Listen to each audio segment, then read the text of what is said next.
All right, we're back. Welcome back. I'm your host, Anisha Christensen. I'm so glad to have you joining me on our podcast today. This is going to be part two of, I'm not sure if it's going to end up being a four-part or five-part series about stepping into your queen energy and creating your empire. So last episode, we kind of set the stage about stepping into your queen energy, living your dreams, trusting the timing. I shared my story about thinking that I was giving everything up for a greater good. I was giving up my desire, my lifelong desire to be a famous singer, for the what I thought of then as the greater good of getting married and having a family, and how really I wasn't giving anything up. I was just, it was just the timing. It was just the order in which things needed to happen and how beautiful that is. So if you didn't listen to the last episode, you want to go back and listen to that because that's going to give you the framework for what we're going to be talking about today. Because I want to teach you today about the first principle of, or the first pillar, I guess we can call it, of building your empire and being in that queen energy. And that is being aware of your energy, the queen's energy, your vibration, your frequency, your mindset. One of my favorite quotes in the whole world, I repeat all the time, everything is energy, and that's all there is to it. Match the frequency of what you want to create, and you cannot help but get that desire. It can be no other way. This is not philosophy, this is physics. And that is by Albert Einstein.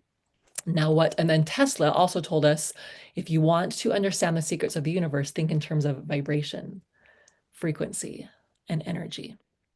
Now, what Einstein and Tesla didn't kind of break down for us, and what I've talked about in previous episodes, so this should be a reminder for you, is that vibration and frequency is just another way to look at your feelings and your emotions. Everything is energy, everything is your feelings, everything is your emotions, and it doesn't matter what you're doing. What matters is how you feel while you're doing it. Because you could be doing something that doesn't have anything to do with your business. You might be cleaning the kitchen or hanging out with the kids or going for a walk, but you're doing it from a vibration of love, of joy, of satisfaction, of gratitude, of contentment. And so then guess what? Everything that is a match, everything that is joy, love, gratitude, contentment, satisfaction becomes attuned to you and starts flowing to you, whether in your business or in your personal life or any other aspect of life. They are all intricately connected. On the flip side, if you are working really hard in your business and maybe you're reaching out to clients or you're I'm preparing for a big event this weekend at the time of this recording we're doing our Art of Expansion event this coming weekend. I'm hoping to see a lot of you there. I'm so excited. Um, and again, that's what I'm doing right now for my business, but which is great. But if I'm doing it from frustration and from overwhelm and from scarcity and lack, even though there are actions that should be moving things forward in my business, if the energy is not there, if the right feelings and emotions aren't there, then it doesn't matter what I'm doing. I'm going to get more scarcity and frustration and lack. And I don't want to have any part of that, right? So I've talked about this several times. If you missed that, go back to, I think it's episode maybe 2 or 3 or 4, where I talk about this in depth. And I don't want to go in depth on it today. But I want to remind you that as the queen of your empire, your energy, how you feel, is of utmost importance because it will affect every single part of your empire, every single part of your life.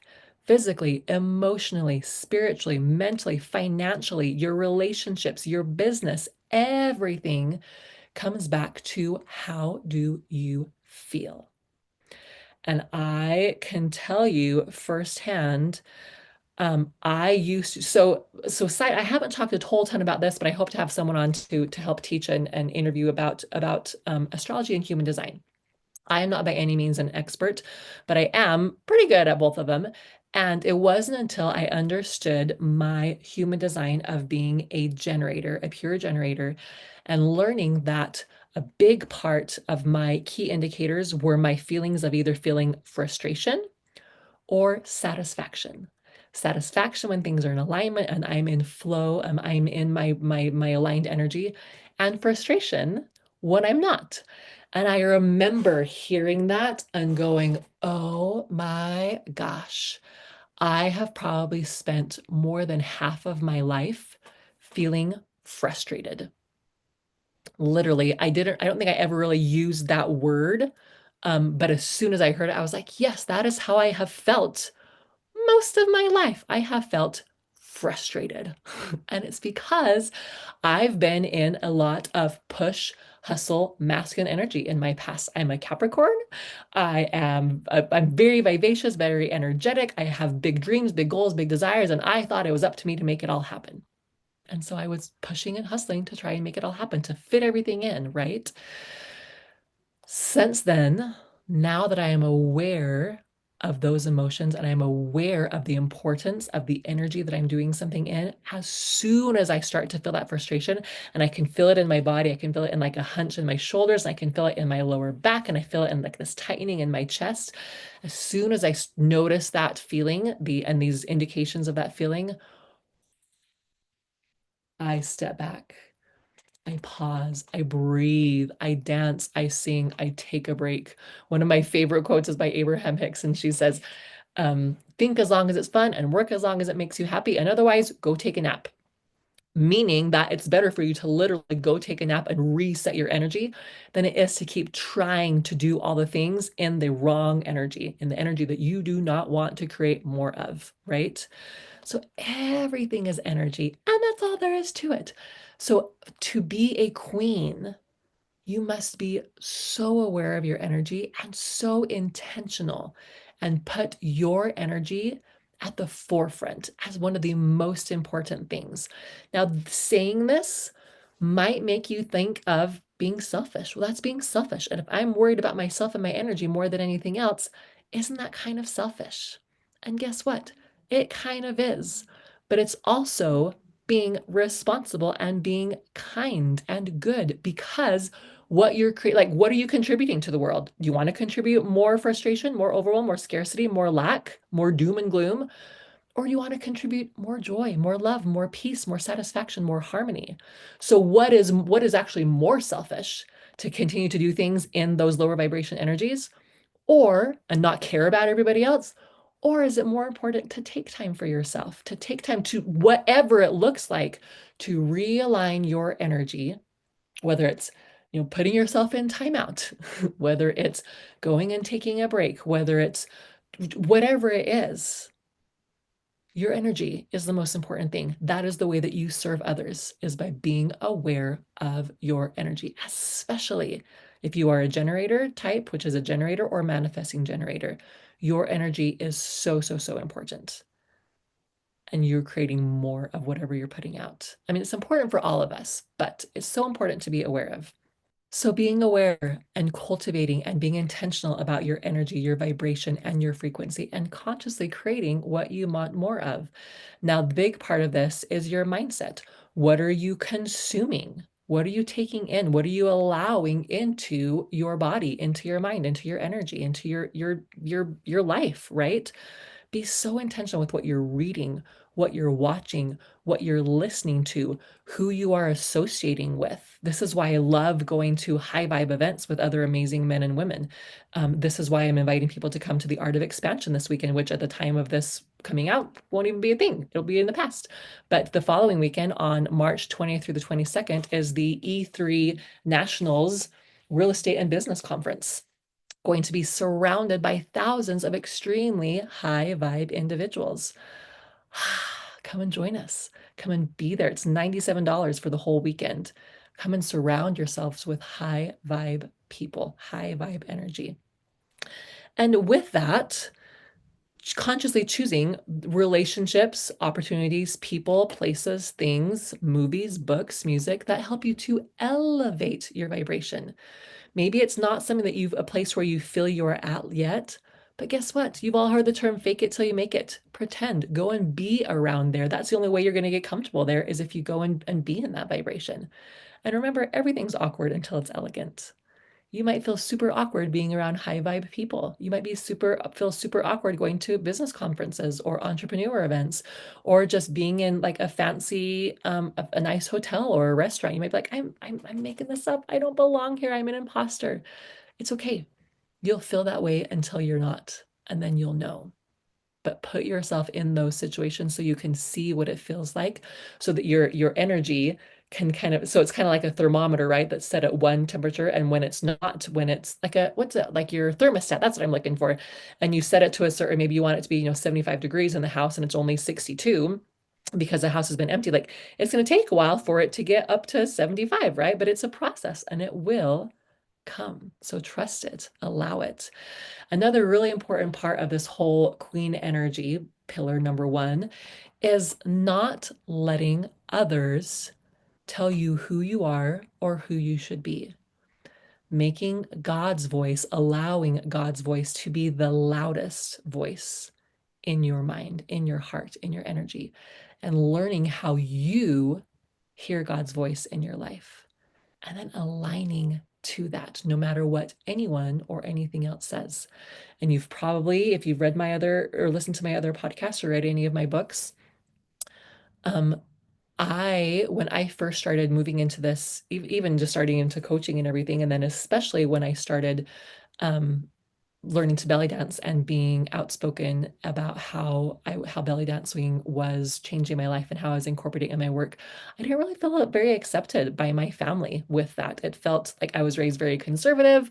I still am very conservative, and I totally understood their concerns, right? Or what at least I thought were their concerns, because they were the same concerns that I had. I was pretty sure that belly dancing was on the do not do these things by any stretch of the imagination, or you're probably going to hell list.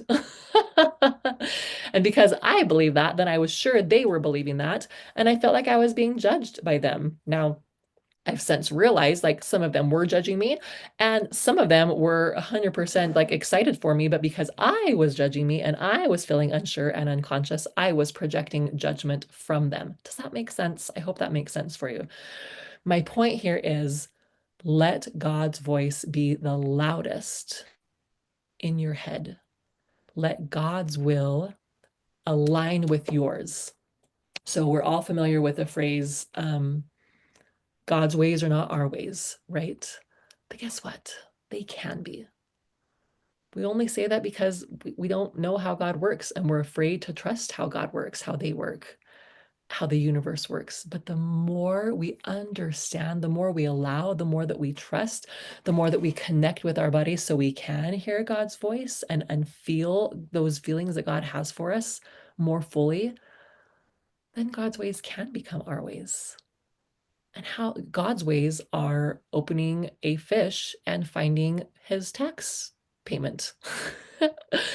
God's ways are performing miracles. God's ways are having everything provided for you when you need it. I mean, which do you choose?